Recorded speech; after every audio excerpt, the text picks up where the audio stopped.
What if I told you that the law God gave to the Jews wasn't made to make you perfect, but instead was made to show you that you are imperfect?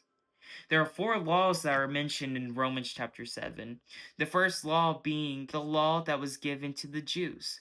And this was designed to reveal God's standards of holiness. A great example of this is 2 Samuel chapter 6, and it's this man whose name is David, and he loved the Lord, and he followed the law that God had given to the Jews, and he became the leader of Jerusalem. The second law was the law of God given to all of us, and this was designed to reveal the righteous way of living. And a perfect example of this would be Abraham. Now Abraham was a man called righteous by God because even without having the law of the Jews, he obeyed the law in his heart. The third law was the law of sin. And this is the human nature that leads us to sin, but with the desire to follow God's law. And this is mentioned in Romans chapter 7 verses 19 through 23. The fourth law is the law of death, which is the consequence of choosing sin over God, which brings separation.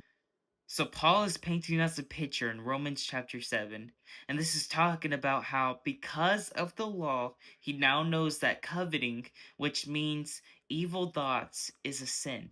But if he was without the law, he would have never known. So I'm going to read to you guys Romans chapter 7 verses 19 through 20. And so it says, "For I do not do the good I want to do, but the evil I do not want to do, this I keep doing. Now if I do what I do not want to do, it is no longer I who do it, but it is sin living in me that does it." Reading this verse, it might strike the question, if it's not me who sins, but it's my flesh, does this mean it's okay to sin? And Paul, he responds with, by no means. And what Paul is revealing to us is that by our human nature, we are sinners. And with Jesus being made into the likeness, emphasize on likeness of flesh, he is the only one who can pick us up. He has so much love and grace for us that despite us being imperfect, he gives us the opportunity to be set free, and that's by choosing him.